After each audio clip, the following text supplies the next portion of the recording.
It's the food, man. It all starts with the food. Bacolod. Now this is a complicated place. These are some deep waters. There's a lot happening here. This is such a perfect example. Bacolod, the city of smiles. And I thought, really, is it? And absolutely, without question, has this been the most friendly place I've been. And we're here at Aaron's Cansi house. And I've had cansi in a few places around the Philippines so far, but my hotel staff said this is one of a couple places in town that we really got to try. So check out the decor in here. This is totally funky, like something you would see in a gentrifying American city. There is no menu. It's just as simple as, do you want the small or large? So I went for the larger size, the 500 peso calamansi hot chili peppers. This thing is huge. Oh my God. There is literally no way I'm gonna be able to finish this whole thing. Oh, that's really good. This beef is super tender, almost a melt in your mouth quality to it. Oh, that's perfect. Just the right amount of sour. There is so much meat in here. Can you see how freaking big this is?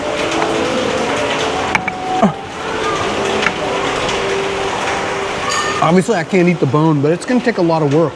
If it's seafood you're looking for, I was given two names here in town: Gina's Seafood, which we're at right now, and Diotai's Eatery up the road a little bit. I was walking by tonight and I just got so hungry I decided I'd do it. So blue marlin is what I went with, and the menu is very clearly priced.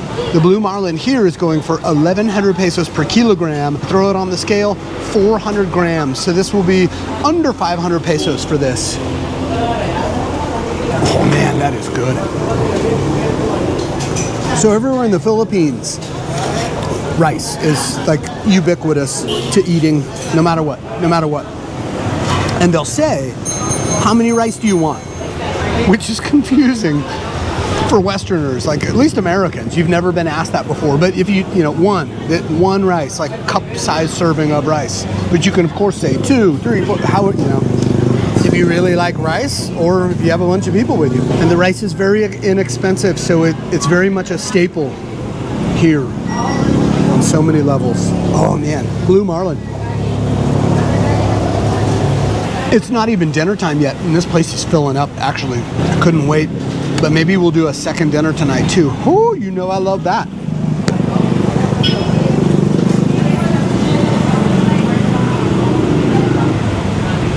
Oh, that is superb. And then a lot of places will also give you soup to go with it. Always bite and chew slowly, because all the meat, all the beef, the chicken, everything, it still has the bones in it, because it's not a long time from source to table. So if you're up late at night, this is the street you want to be on. This is patis. I went with the pork, green onion in there, with the rice. Totals 100 pesos.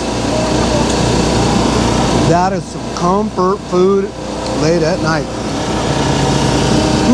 So I'm not even gonna recommend one over the other, because I've been up and down the line and they're all very, very good, excellent prices. And this is just another example of how much more interesting I think your existence can be in a foreign land by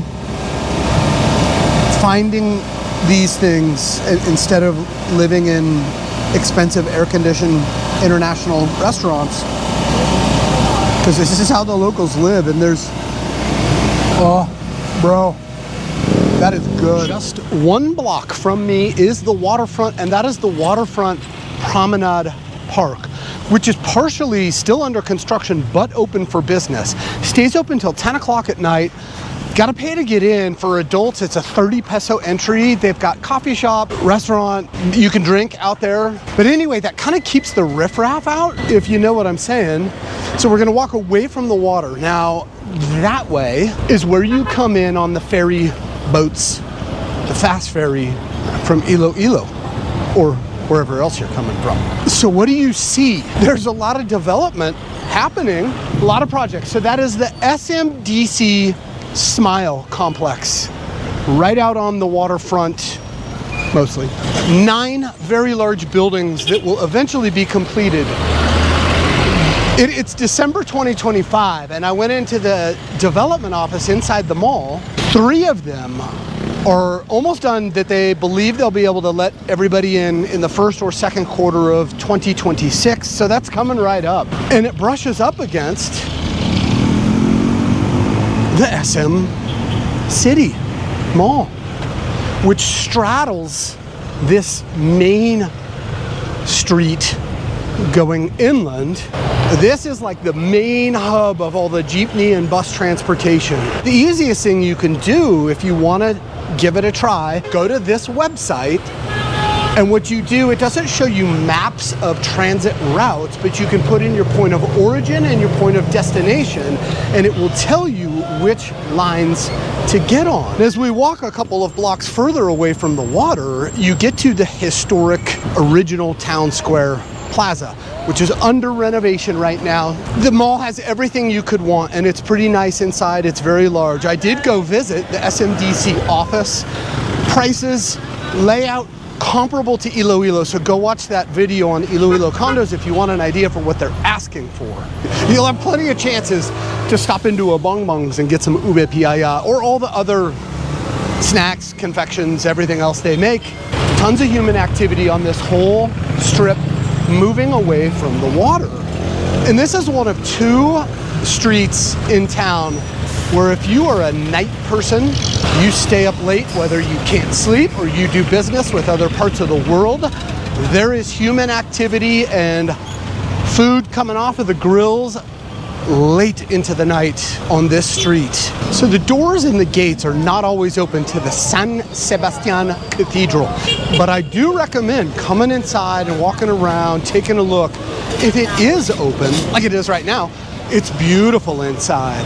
So we've come down a side street, looming in the background, SM City Mall, and behind that, the SMDC Smile development. Now, according to SMDC, over 90% of those units that are almost ready have been sold. So once those open up, and presumably some of them are going to be rentals, that is going to change the landscape of how visitors experience this town. Now, this is one thing I would definitely point you to, Manokan country.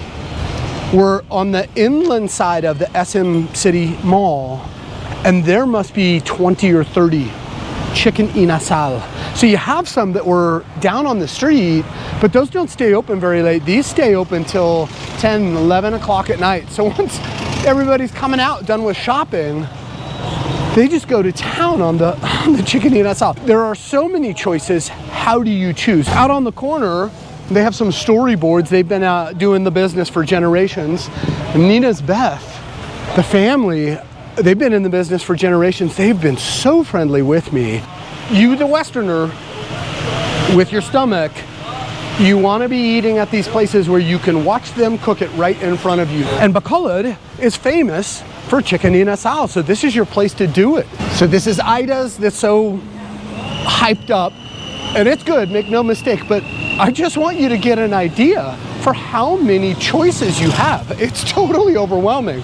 So my advice is stay in Bacolod a little longer, that you can try all these different. Chicken inasal here in Bacolod is the best chicken I've ever had in my life. And I say that with total confidence. So come on down. It's just right outside of the SM store when you're done with your shopping. Look at all of the real estate you have here to sit out, have some beverages, enjoy some fresh food. So what is Java rice? Java rice is just plain rice with the chicken oil that turns it yellow.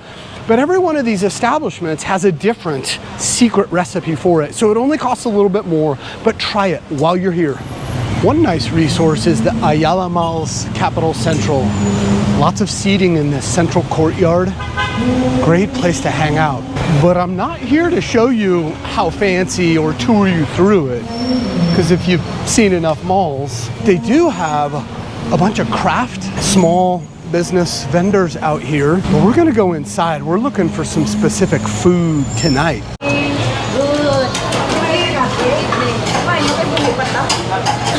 Shan's Shabu Shabu. There are 3 locations here in Bacolod, and this is where the business started. This in the fancy mall in Ayala. There's another one in the 888 Chinatown Mall, and then a third one, the Gaisano. There is also a Shan Shabu Shabu on the first floor, the ground floor of SM City, Iloilo. And that's where I discovered it and like quickly fell in love with it. So you grab your bowl, and rather than tell you about the individual price for every little thing, eggs, the fish balls, the lobster balls, the fish cake, the other fish balls, tofu, cucumber in here, some radish, carrots, pechay, sprouts, cabbage, onion, tomato.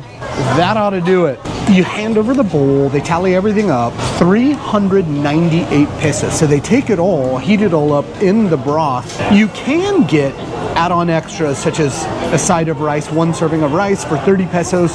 You can pick between 4 different kinds of noodles, which they will cook into the soup. In my case, I've discovered I just overdo some hot chili oil. Fishbowl.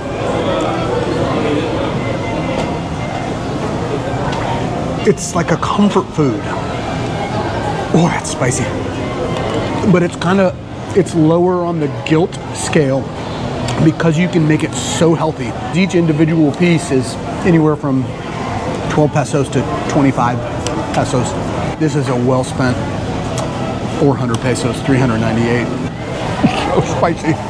So from down at the city center, I used the app on the telephone to figure out what jeepney, it was home site to Central Market, climb on, 11 pesos later, 15-minute ride or so, the Upper East, the MegaWorld development.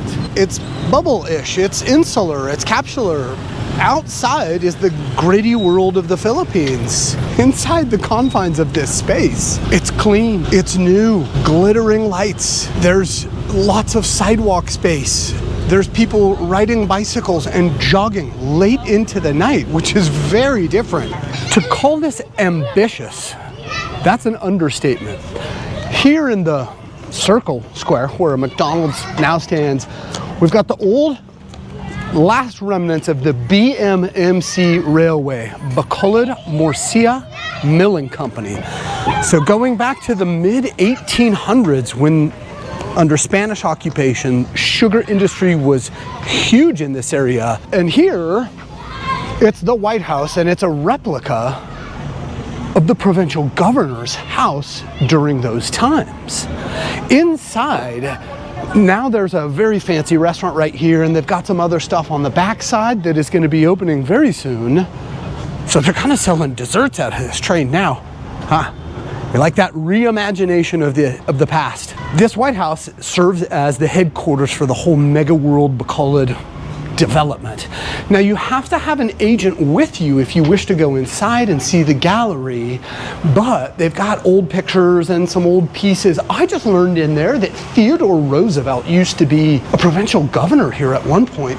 They have the scale model, which should tell you just exactly the scope of how big this is going to be. So as we come out of the White House, there isn't a ton of traffic coming in and out of here just yet. The One Regis building, where my friend Belle is an agent, and she gave me some of the materials, and you can go to her Facebook and online outlets to see the details of what is going on.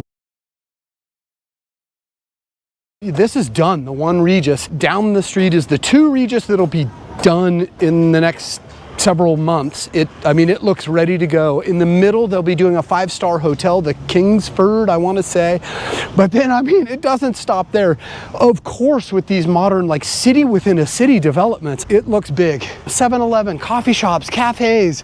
There's going to be a school, a church, all kinds of mixed-use real estate. And then where in Iloilo they have the K-Town behind the Festive Walk, they're gonna have a Japantown here that takes up this whole block back here.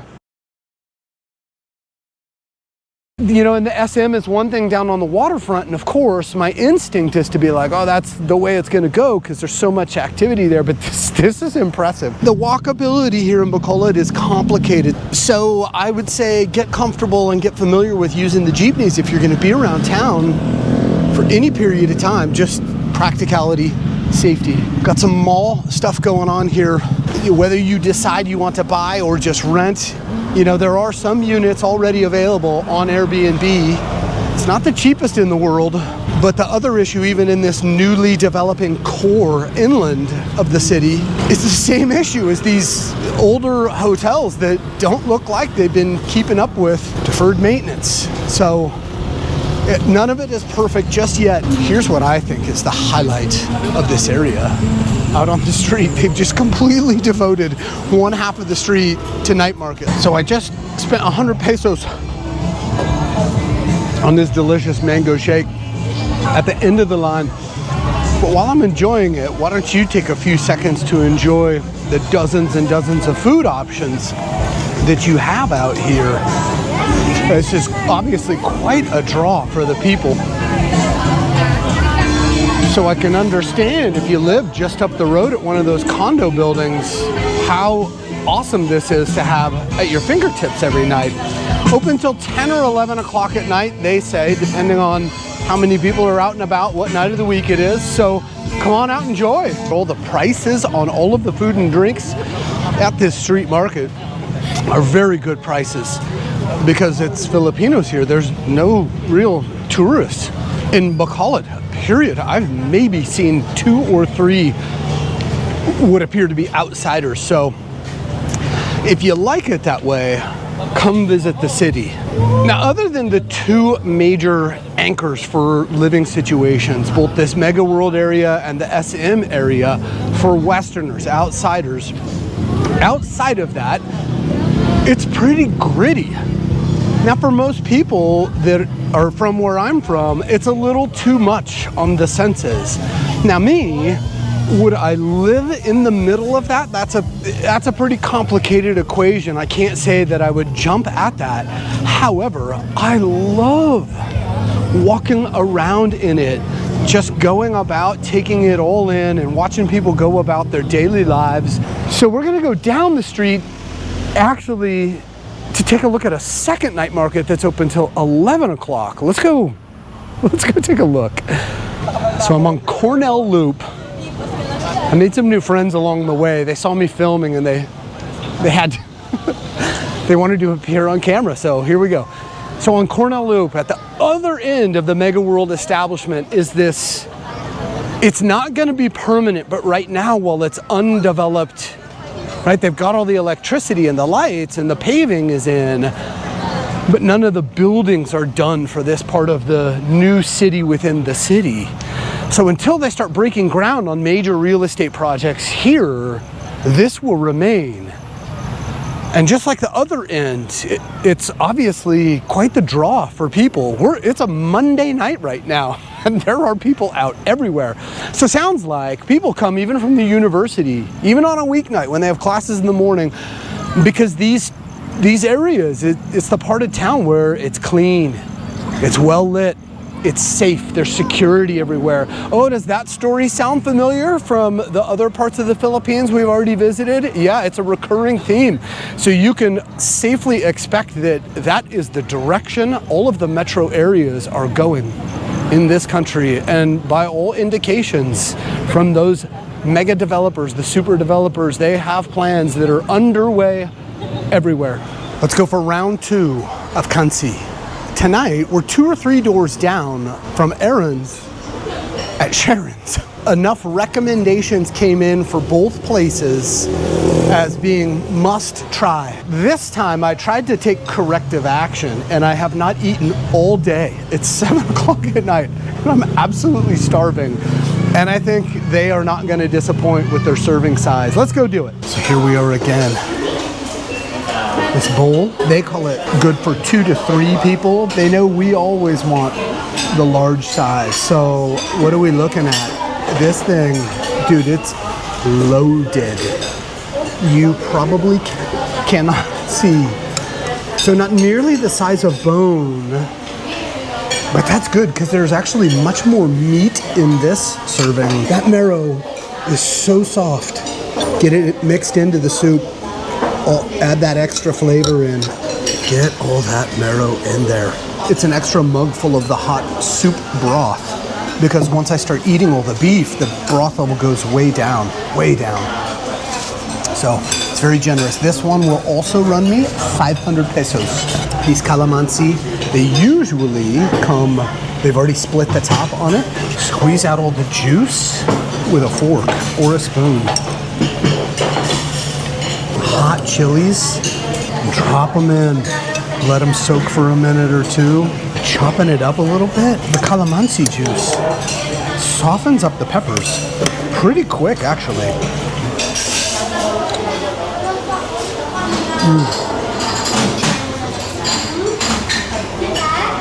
That is ridiculous. Get every bit of it. So which one is better? This one or Aaron's next door? I don't know. They're both pretty good. In front of me, on your side of the camera, the viewer, this place is full of people. That's the way to go. Make it spicy and citrusy. It just takes it to the next level. You can get cansi all over the city, but these 2 places are obviously very celebrated by the locals. Try yourself some cansi while you're in town, even if it means you have to stay an extra day to do it. I'm not even close to finishing this, and I'm full already. Look at the size of this thing. These are pretty fatty cuts of beef, so if you're like one of those lean meat only people, this is not for you. There's no elegant way to do this. But maybe the biggest battle is just trying not to splash the broth all over yourself. I'm walking back to the city center and I'm gonna plug, even though I have not stopped to patronize the establishment, they were very, very kind to me. First place in Bacolod I've seen that's like a grill, resto bar, good priced drinks, and mellow acoustic music every night. First place I've seen in town that does it. When I made some university friends over at the Upper East, they insisted that I come visit to see the art district. So if you're traveling north up Lacson to go see the monastery or the mansions or the ruins, stop here along your way. There are 10, 15 coffee shops, cafes, countless murals, sculptures, art studios. So this is on your way up. Jump out of your jeepney, go get yourself a cup of coffee and some chicken and come enjoy. It's really nice. It's a complex, almost like it used to be some industrial, I don't know what it is. I can't seem to get an answer on that. But come on up here. There's a breeze moving through the whole place, so it's not nearly as warm as the outside surrounding area, the art district. So as I'm showing you some of the clips from this place, it's not just the art, it's how elaborate all of the little nooks and crannies and passageways. There's stuff everywhere in here. I've been walking around for over a half an hour and I still keep finding these new things. And it's clearly a work in progress. So not only are they building new platforms for new displays, but there's multiple floors, open air stuff, new cafes being built in. I think this is gonna be a major magnet for activity. Coming out of the art district, I tried to get a grab car to get up to the ruins, and I would have had to wait a half hour, and that was just unacceptable. Here we are. Truck riding, I mean, we are tearing through the traffic, buddy. Rush hour out there on the main road, not a problem. Nah. Moving through the barangay like there's nothing in our way.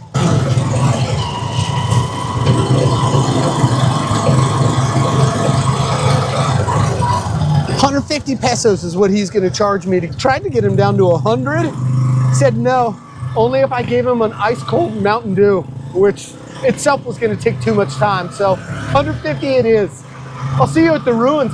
Even if it's only the skeletal remains of a mansion, grand, even considering that, one of the most dramatic things that happens is the transition, the visual transition as you're going from Bacolod city, and then all of a sudden the city just stops. You're just not even in the city anymore. So this was actually kind of a Taj Mahal story where it was built as a testament to love, but the whole place was torched on the eve of World War II in 1942 by guerrillas, burned for 3 days, but now it's cultural heritage site, and it's, if nothing else, just a beautiful stop to get out of the hustle of the city and be in some green space, some open air, get some fresh air to breathe. It's late in the afternoon, it's almost 5 o'clock, and it's so nice out, this perfect breeze, and it's kind of a gateway into the town of Salé and the rest of what used to be the sugar plantations. Apparently now still sugar fields, but out there, once you make that trek, there are still mansions remaining from that bygone era. So the guerrilla fighters were trying to prevent it from being used as a Japanese base of operations. Those guerrillas later became part of the United States Armed Forces. But it's the original concrete structure, and it's so smooth, it's like marble when you touch it. So the story just keeps getting richer as you read the plaques going around. So this is, it's been a very nice evening. So many people just hanging out, and you can eat and drink, and they've got fresh sugarcane juice. Now tonight we've come down the street to Diotai's Eatery. And just to go apples for apples, I picked the marlin. They had a bunch of choices out front, sitting on the ice. You know, you can pick your squid, calamari, whatever, oyster types, but cuts of fresh fish, some more fatty, some more lean. This, the marlin, they're charging 1,000 pesos per kilo, and it is superb. But this is a totally funky little place. And the walk here is on this like super narrow street with all, it's very interesting area. I'll give you a look around.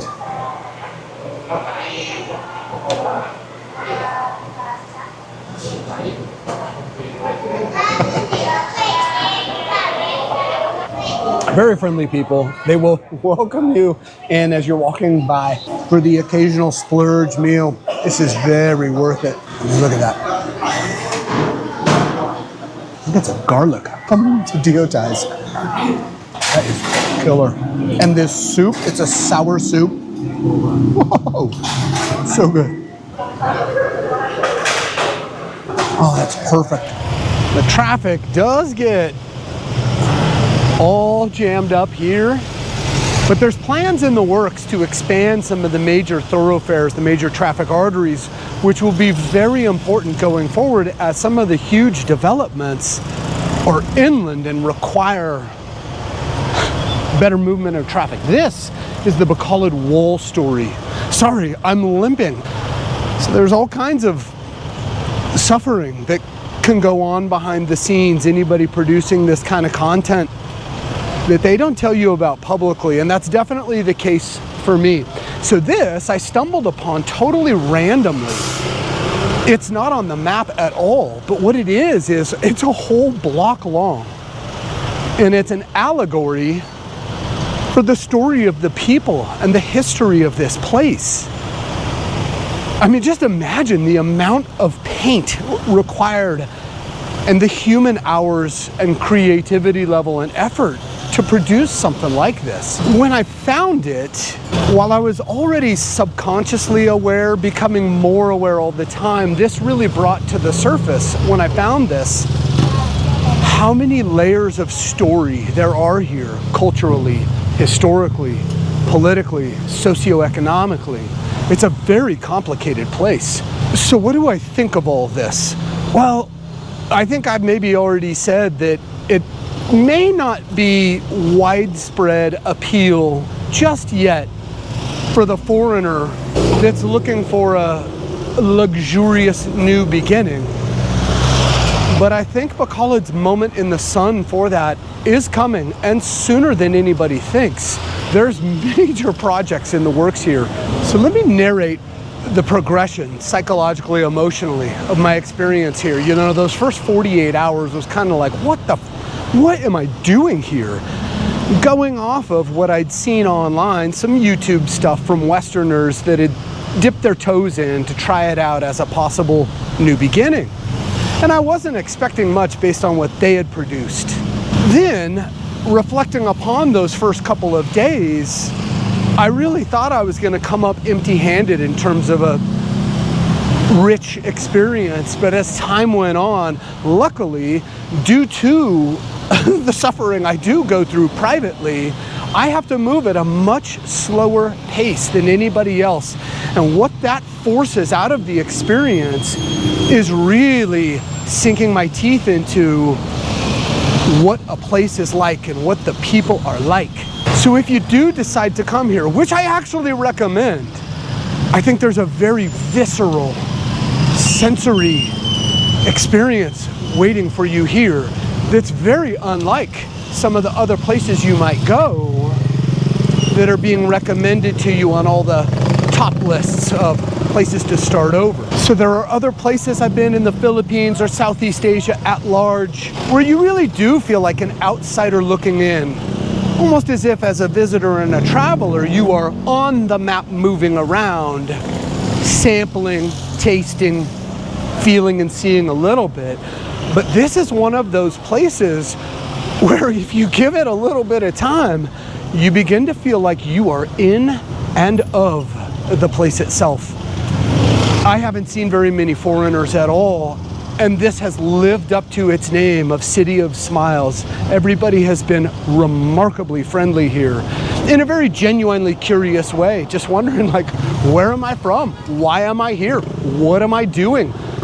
Am I alone? You know, just the whole story. So while the wallstory is an allegory of history and people, it's also a metaphor for what my experience has been like here, which is just going down a random street, metaphorically, and finding this whole new world of stuff, of story.